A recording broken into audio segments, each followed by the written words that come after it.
Alright, so you need a backyard shed. Now the question is, do you go the most expensive route where you buy the prefab shed, pay for the permits, the transport, and the site prep, and the contractors and all that? Do you get a DIY kit where you assemble it yourself from a set of plans? Or do you design the whole thing from scratch and build it on site? Now I've built a kit before. To be honest, it goes up very, very quickly. You can do it probably in 2-3 days, and it doesn't take a lot of know-how to do it, and you just follow the instructions. Designing your own does save you some money. There's about $1,000 less than the kit because, again, kits don't include a lot of times the roof materials or a floor. This isn't a great comparison because this was a smaller one, but we changed the size. We actually made a 10x14 instead of an 8x12, which was the kit we were comparing to. So of course I designed my own. I did this in Autodesk Fusion, and this is kind of my look at the 10x14. A couple things about the structure. It ended up needing 3 timbers as opposed to 2. I needed one in the middle there to support the floor a little better, and I built the rest of it out of 7-foot 2x4s and used rafter construction ultimately. In this case I was thinking about gussets and trusses, but ultimately ended up with rafters.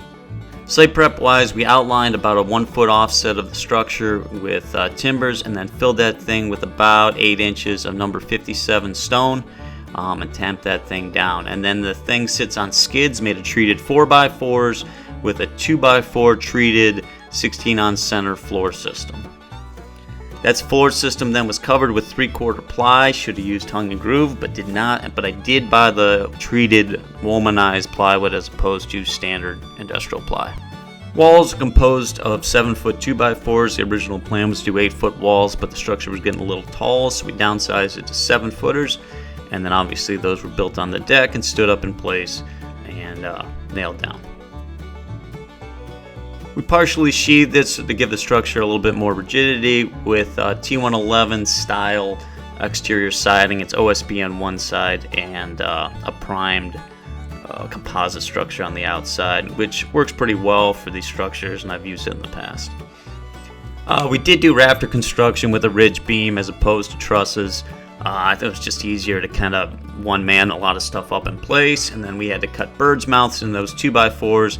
Those bird's mouths obviously can't be bigger than 7/8 or 1/4 of the width of the structure, so we cut those and put those on place. Now one thing we did find was the structure was bowed out a little bit, so we needed some rafter ties or collar ties to kind of bring the structure in, which kind of brought us back to where we needed to be.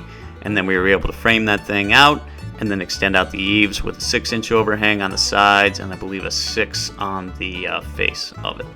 Sheathe the roof, used 7/16 OSB. I think it took 6 sheets to sheathe the whole thing, and it worked out pretty well with the 7-foot roof. Obviously used number 30 tar paper and stapled that down on top and over across the eave. We didn't vent it, which we could have done, but maybe down the road.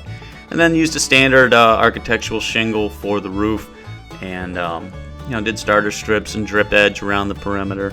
For the fascia, I capped the rafters with a 3/4 inch piece of pine and then wrapped it with some aluminum fascia there. I also did that on the gable ends and underlined it with some spare siding underneath the rafters. For trim, we used 3/4 pine. We just primed and painted it with exterior paint on all the sides and then nailed that thing up in place. And then we trimmed out the doors and the corners. We also installed a 24x30 inch vinyl window, which is kind of a cheap $100 window to get some natural light in there. On the gable ends, we did trim the seam between the upper and lower pieces of T111, and we also did underneath the eaves of the gable. For doors, we custom built them out of 2x4s, lined them with the T111, and trimmed it out with that 3/4 pine. Lastly, we needed a ramp so we could get the mower in the shed there, so we built it out of scrap 2x6s that I had laying around. I did have to notch it to get it over top of the timber, and then we carriage bolted that to the floor system. And then we lined that thing with 5/4 treated decking as our deck boards there, and that went the whole way down. And again, our spacing's pretty much based on where the tire locations were on his mower so that the ramp was structurally sound.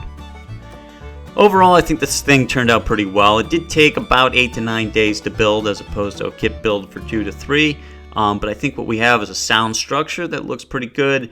And hopefully, if you are inspired to design and build your own, you follow a similar path there. Good luck. Thanks for watching.